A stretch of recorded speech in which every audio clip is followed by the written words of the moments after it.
अस्सलाम वालेकुम। आप देख रहे हैं सियासी टीवी। कौमी ख़ुनामी में आप सबका इस्तकबाल है। मैं मोहम्मद सिद्दीक़। सबसे पहले सुर्खियों पर एक नज़र डालते हैं।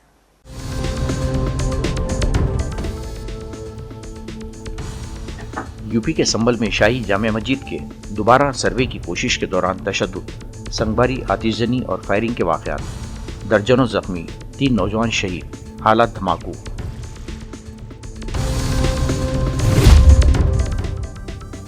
संभल का वाक़या बीजेपी और इंतजामिया की मिलीभगत का नतीजा है। अखिलेश यादव का रद्द-ए-अमल, मस्जिद के दोबारा सर्वे पर भी उठाए सवाल।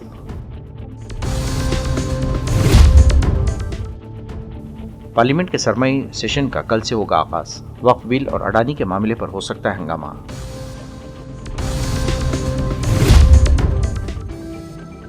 महाराष्ट्र में बीजेपी और महायुति की कामयाबी बेईमानी की जीत। सामना की दारी में उद्धव ठाकरे की शदीद तनकीद।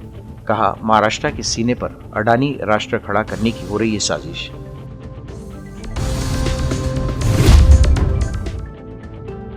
गौतम अडानी और सागर अडानी को अमेरिका के सिक्योरिटी एक्सचेंज कमीशन ने भेजा नोटिस। 21 दिनों के अंदर जवाब दाखिल करने की हिदायत। नहीं थी सुर्खियां, अब खबरों की तफसील पेश है। उत्तर प्रदेश के जिले संभल में शाही जामे मस्जिद में दोबारा सर्वे के दौरान अवाम भड़क उठे और दोबारा सर्वे की कोशिशों को बीजेपी हुकूमत की साजिश करार देते हुए सर्वे को रोकने की कोशिश की गई, जिसके दौरान तशद्दुद भड़क उठा। लोगों ने पुलिस के रवैये पर भी सवाल उठाए और जामे मस्जिद के इलाके में ज़बरदस्त संगबारी की। तशद्दुद के दौरान कई गाड़ियों को भी आग लगा दी गई। पुलिस ने संगबारी करने वाले हुजूम पर फायरिंग की और आंसू गैस के शेल बरसाए। संभल की जामे मस्जिद के इलाके में सूरत-ए-हाल इंतहाई धमाक हो गई। तशद्दुद के इन वाक़यात में दर्जनों अफराद के ज़ख्मी होने की खबर है, जबकि 3 नौजवानों के शहीद होने की खबर आ रही है। पुलिस ने शहीद नौजवानों के नईम बिलाल और नोमान की हैसियत से शिनाख्त की है। देखिए, माननीय न्यायालय के आदेश का पालन कराना ये सरकार की जिम्मेदारी है, पुलिस प्रशासन की जिम्मेदारी, उसे कराया जाएगा। जो माननीय न्यायालय के आदेश के अनुपालन में बाधा डालेंगे, उनके खिलाफ कानून अपना काम करेगा। पुलिस का कहना है कि तशद्दुद के बीच मस्जिद के सर्वे का काम मुकम्मल कर लिया गया है और हालात अब काबू में हैं। पुलिस का कहना है कि जिसने भी संगबारी की है उसके खिलाफ सख्त कार्रवाई की जाएगी। नायब वज़ीर-ए-आला केशव प्रसाद मौर्य ने भी कड़ी कार्रवाई की धमकी दी है। इस वाक़े के बाद संभल के मुसलमानों में शदीद बेचैनी पाई जाती है। याद रहे कि संभल में मुगलिया दौर की शाही जामे मस्जिद को लेकर एक अरसे से तनाज़ा चला रहा है और हिंदू फरीक ने दावा किया है कि ये जामे मस्जिद मंदिर की जगह पर तामीर की गई है और इस मसले पर अदालत के हुक्म के बाद मस्जिद का सर्वे कराया जा रहा था और इस मसले पर मुकामी मुसलमानों में बेचैनी पाई जा रही थी। सर्वे टीम आई थी, उसके बाद यहाँ पे कुछ उपद्रवियों ने सर्वे कंप्लीट हो चुका है और सर्वे टीम को सुरक्षित हमने अपने जगह पे पहुंचा दिया है और बाकी जो चीज़ें हैं वो अभी कंट्रोल में है। जो भी दंगाई हैं या जो भी शरारती तत्व हैं उन पर कठोर कार्रवाई की जाएगी और किसी को भी बख्शा नहीं जाएगा। उत्तर प्रदेश के जिले संभल में जामे मस्जिद में दोबारा सर्वे के दौरान होने वाली झड़पों और आतिशजनी के बाद समाजवादी पार्टी के सरबराह अखिलेश यादव ने यूपी हुकूमत पर सख्त तनकीद की। अखिलेश ने प्रेस कॉन्फ्रेंस में कहा कि संभल का वाक़या बहुत संगीन है। इनके मुताबिक कई लोग जख्मी हुए हैं और एक नौजवान की मौत भी चली गई है। अखिलेश यादव ने सवाल किया कि जब एक बार सर्वे हो चुका था तो दोबारा क्यों कराया गया और वो भी सुबह सवेरे, किसी दूसरे फरीक की बात नहीं सुनी गई। ये सब कुछ इसलिए किया गया ताकि इंतखाबात से तवज्जो हटाकर बीजेपी अपनी मर्जी के मसाइल पर बहस कर सके। साबिक़ वज़ीर-ए-आला ने इल्ज़ाम लगाया कि संभल का वाक़या बीजेपी और इंतज़ामिया की मिलीभगत का नतीजा है ताकि इंतखाबी बेईमानी पर बात ना हो। इन्होंने कहा कि हकीकी फ़तेह अवाम की ताकत से होती है, ना कि सरकारी मिशनरी से।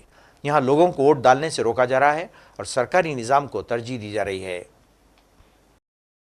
पार्लियामेंट के सरमाई सेशन का कल से आगाज़ होने जा रहा है। सरमाई सेशन के हंगामा ख़ेज़ होने की इम्कानात हैं। पहली बार प्रियंका गांधी पार्लियामान में दाखिल होंगी। सरमाई इजलास में वक्फ तरमीमी बिल समेत 11 बिलों को पेश किया जाएगा। वक्फ तरमीमी बिल के अलावा अडानी के मामले पर भी कांग्रेस मोदी हुकूमत को घेरा करेगी। सरमाई सेशन की ज़बरदस्त हंगामा ख़ेज़ होने के भी इम्कानात हैं। वक्फ प्रॉपर्टी जो है वो एक प्राइवेट प्रॉपर्टी है, ये तुम कौन होते तय करने वाले? कांग्रेस ने तुष्टीकरण के लिए कानून बनाए, सुप्रीम कोर्ट के आदेश तक की परवाह नहीं की।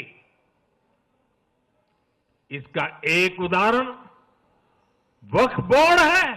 संविधान में वक्फ कानून का कोई स्थान ही नहीं है। ये इसलिए किया गया ताकि कांग्रेस के परिवार का वोट बैंक बढ़ सके। इस दौरान पार्लिमानी उमूर के वजीर किरण रिजिजू ने इतवार की शाम कुल जमाती इजलास बुलाया है। कांग्रेस के रहनुमा प्रमोद तिवारी ने कहा कि मणिपुर मामले और अडानी समेत कई सवालात हैं जिस पर अपोजिशन हुकूमत से सवाल करेगी। उनका कहना था कि इत्तेफाक राय इसी वक्त हो सकता है जब हुकूमत हमारे सवालों पर इत्मीनान बख्श जवाब देगी। दलों की एक संयुक्त बैठक परंपरा के अनुसार विंटर सेशन के पहले हुई।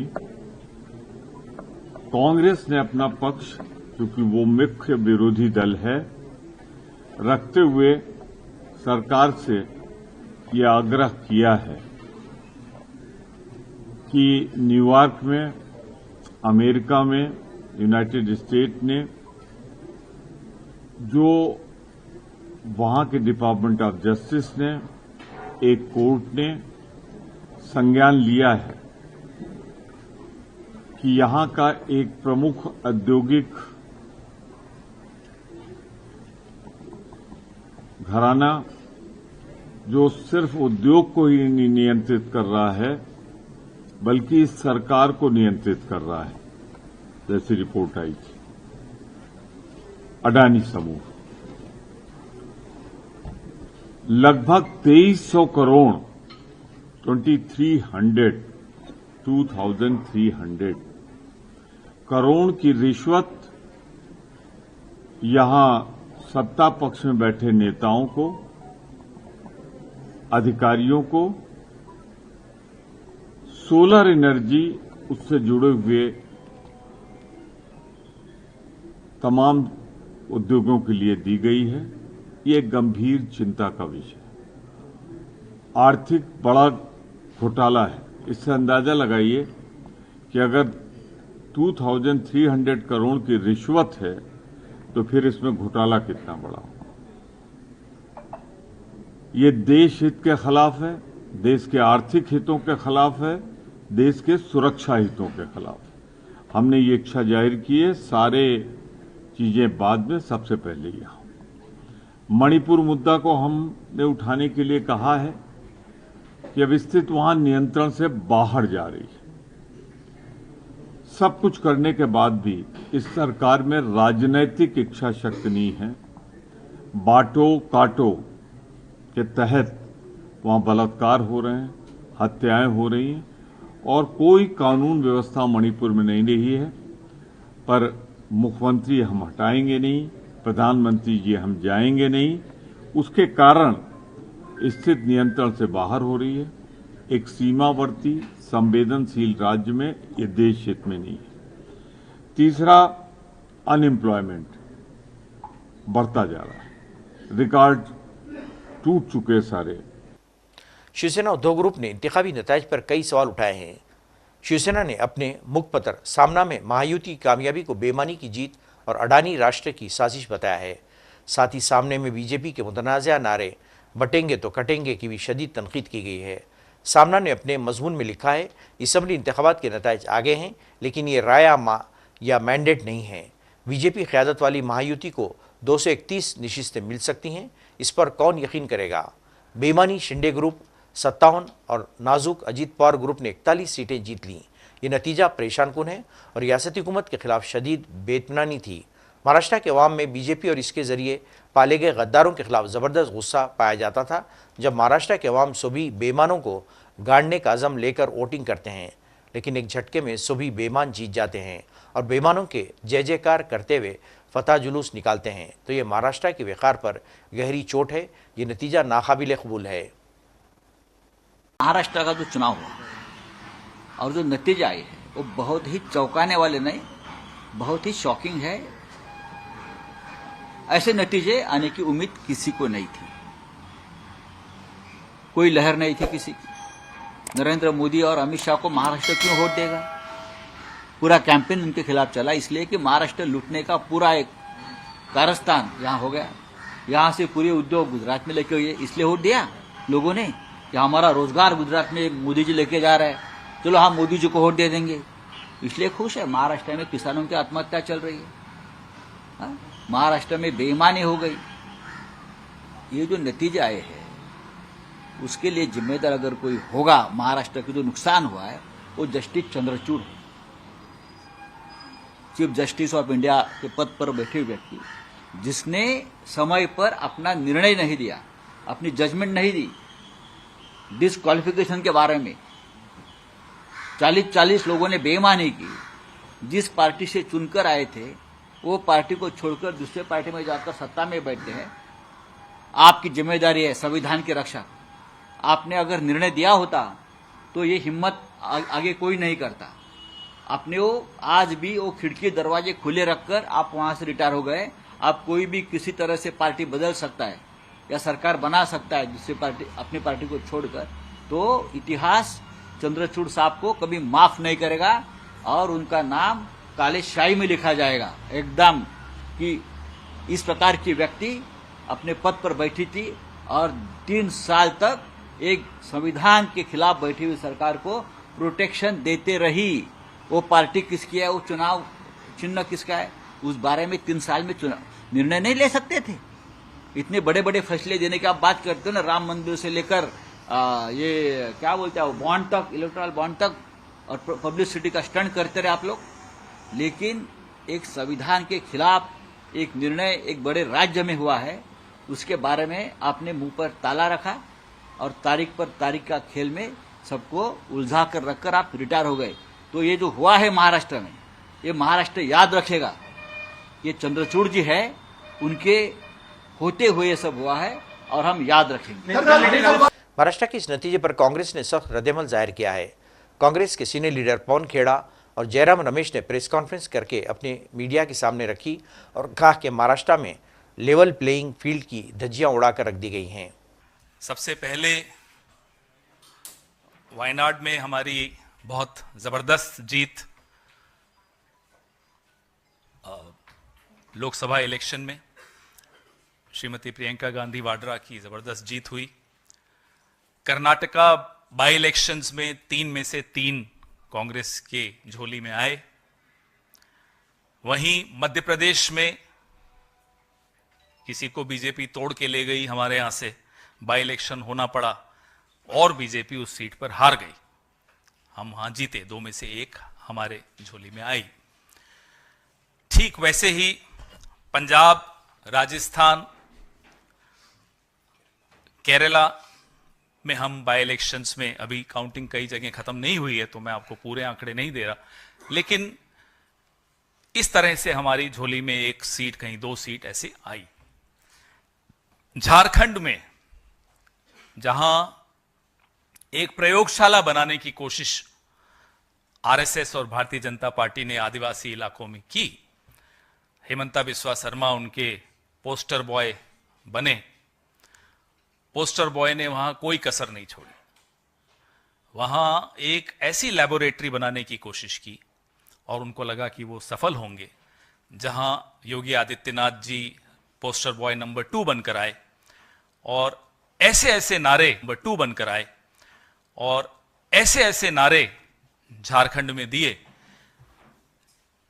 और ऐसे मंद बुद्धि तरीके से वो कैंपेन चलाया गया कि अपनी ही सरकार, अपनी ही केंद्र सरकार के विरोध में नारे दिए गए कि साहब घुसपैठिए घुस गए, 10 साल से आप सरकार में हैं, झारखंड का तो किसी और देश से बॉर्डर भी नहीं है, लेकिन घुसपैठिए आ गए।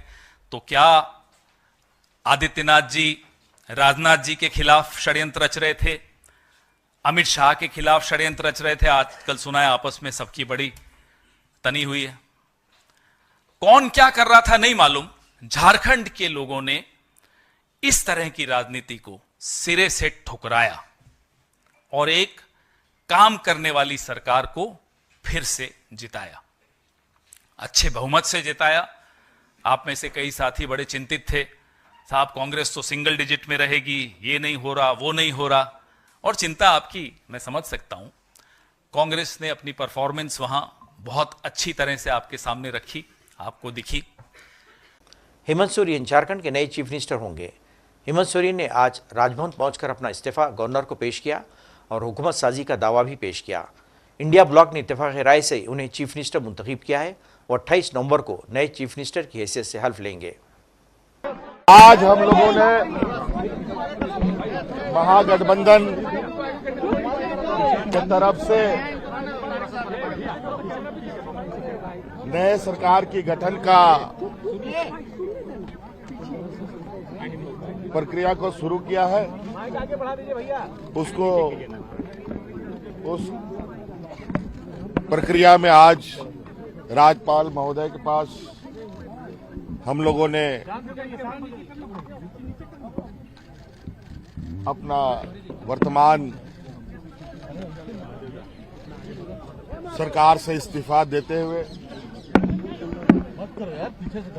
आगामी सरकार की गठन की रिक्वेस्ट और निवेदन और दावा हम लोगों ने पेश किया है महामहिम जी के समक्ष, और उन्होंने हमें कार्यवाही मुख्यमंत्री का भी जिम्मा सौंपा है और सरकार बनाने का न्योता भी उन्होंने हमें दिया है। और इस क्रम में हमारे साथ कांग्रेस प्रभारी भी हमारे साथ रहे, आरजेडी के प्रभारी भी हमारे साथ रहे, वाम दल के भी प्रभारी हम लोगों के साथ रहे, और हम लोगों ने अपने पूरे विधायकों का समर्थन भी इनको सौंपा है। और अगली कार्रवाई की हम अब तैयारी में लगेंगे, जो 28 तारीख को शपथ समारोह का कार्यक्रम तय किया जा रहा है। रिश्वत-सितानी मामले में गौतम अडानी पर अमेरिका की गिरफ्त मजबूत होती दिखाई दे रही है। मौसूला इत्तलात के मुताबिक गौतम अडानी और इनके भतीजे सागर अडानी को अमेरिका की सिक्योरिटी एक्सचेंज कमीशन की तरफ से नोटिस जारी की गई है। अमेरिकी शेयर मार्केट रेगुलेटर SEC ने दोनों से उनके ऊपर लगे इल्जामात से मुताल्लिक़ अपना रुख वाज़ेह करने की हिदायत दी है। काबिल ज़िक्र है कि गौतम अडानी और सागर अडानी समेत 7 अफराद पर सोलर एनर्जी कॉन्ट्रैक्ट हासिल करने के लिए 2200 करोड़ रुपए की रिश्वत देने का इल्ज़ाम आयद किया गया है। अमेरिकी शेयर मार्केट रेगुलेटर ने दोनों को इसी मामले में समन भेजा है और 21 दिनों के अंदर जवाब देने के लिए कहा है। रिपोर्ट में बताया गया है कि न्यूयॉर्क ईस्ट डिस्ट्रिक्ट कोर्ट की तरफ से 21 नवंबर को गौतम अडानी और सागर अडानी को नोटिस भेजा गया है। समन के मुताबिक अगर अडानी तय वक्त पर जवाब नहीं देते तो मुनासिब कार्रवाई भी की जाएगी, यानी अडानी को तय वक्त पर अपनी तजवीज़ या जवाब दाखिल करना ही होगा। नाज़रीन, आखिर में सुर्खियों पे कौन है?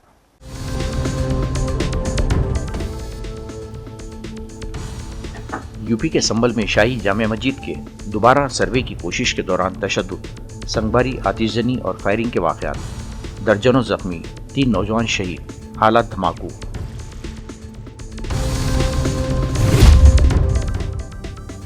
संभल का वाक़या बीजेपी और इंतजामिया की मिलीभगत का नतीजा है। अखिलेश यादव का रद्द-ए-अमल, मस्जिद के दोबारा सर्वे पर भी उठाए सवाल।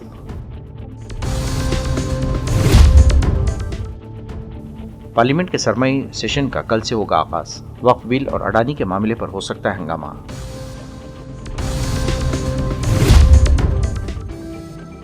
महाराष्ट्र में बीजेपी और महायुति की कामयाबी बेईमानी की जीत। सामना की दारी में उद्धव ठाकरे की शदीद तनकीद। कहा, महाराष्ट्र के सीने पर अडानी राष्ट्र खड़ा करने की हो रही है साजिश।